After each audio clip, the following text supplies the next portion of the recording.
menyampaikan materi tentang masalah sosial anak sekolah dasar untuk memenuhi ujian tengah semester pada mata kuliah deteksi masalah anak sekolah dasar. Yuk langsung saja kita simak.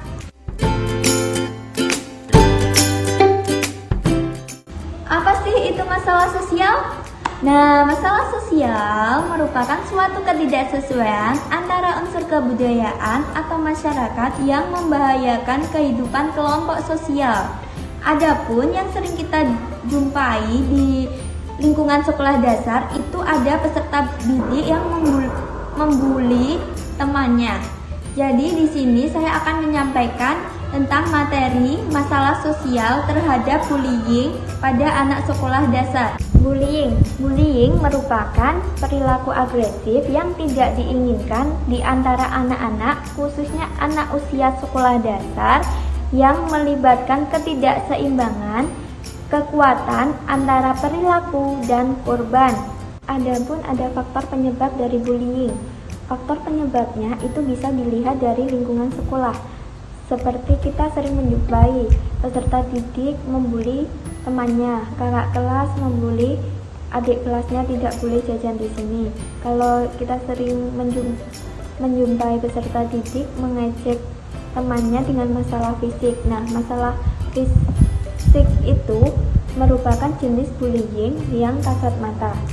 Siapa saja bisa melihat tindakan merugikan ini karena terjadi sentuhan fisik antara pelaku dengan korban bullying. Yang kedua, ada faktor penyebab dari keluarga. Perilaku bullying seringkali berasal dari keluarga yang bermasalah. Misalnya, orang tua yang sering menghukum anaknya secara berlebihan. Anak akan mempelajari perilaku bullying ketika mengamati konflik-konflik yang terjadi pada orang tua mereka dan kemudian menirunya terhadap teman-temannya. Yang ketiga, ada faktor kelompok sebaya. Peserta didik ketika berinteraksi dalam sekolah dan dengan teman di sekitar rumah kadangkala terdorong untuk melakukan bullying.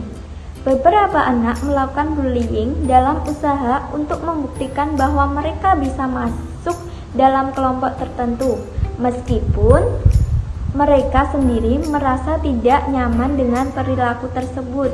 Yang keempat, ada faktor penyebab kondisi lingkungan sosial. Kondisi lingkungan sosial dapat pula menjadi penyebab timbulnya perilaku bullying. Salah satu faktor lingkungan sosial yang menyebabkan tindakan bullying adalah kemiskinan. Yang kelima, ada faktor penyebab dari tayangan televisi dan media cetak. Televisi dan media cetak membentuk pola perilaku bullying dari segi yang mereka tampilkan. Jadi, semisal anak-anak melihat televisi, mereka akan meniru adegan-adegan film yang ditayangkan. Selanjutnya ada karakteristik bullying. Menurut Rifki 2002 dalam bukunya Astuti 2008, tindakan bullying mempunyai 3 karakteristik terintegrasi, yaitu yang pertama, adanya perilaku agresi yang menyenangkan pelaku untuk menyakiti korban. Jadi di perilaku agresif itu